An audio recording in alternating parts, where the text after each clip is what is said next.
Olá, pessoal. Bom dia, tudo bem? Espero que todos estejam bem. Vamos iniciar nossa aula de hoje falando sobre trigonometria, né? Bom, aqui está um triângulo retângulo.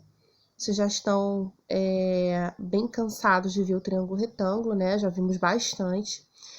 E aí temos aqui, ó, o lado oposto ao ângulo de 90 graus, que é a hipotenusa, e os outros dois lados, que são os catetos.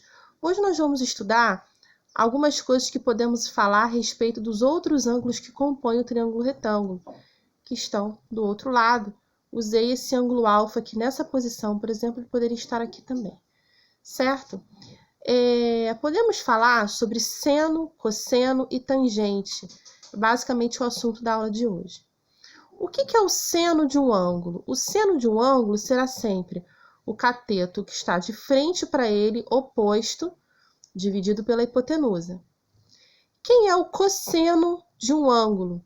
É sempre o cateto que está ao lado dele, que eu digo que é adjacente, ou colado aqui com ele, dividido pela hipotenusa.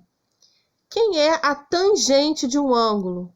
É o cateto que está oposto, dividido pelo cateto que está adjacente. Resumindo aqui, quem seria o seno de alfa? O cateto 1, dividido pela hipotenusa. Quem seria o cosseno de alfa? O cateto 2, dividido pela hipotenusa. Quem seria a tangente de alfa? O cateto 1, dividido pelo cateto 2. Certo? Resumindo, o seno é sempre cateto oposto pela hipotenusa, o cosseno, cateto adjacente pela hipotenusa, e a tangente é o cateto oposto dividido pelo cateto adjacente. Existe uma dica que ajuda muito a gente, que é assim: seno começa com SE. Eu vou lembrar que é o cateto separado dividido pela hipotenusa.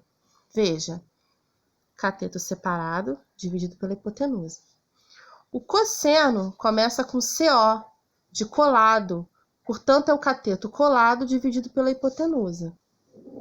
Veja, cateto 2 que está colado, dividido pela hipotenusa.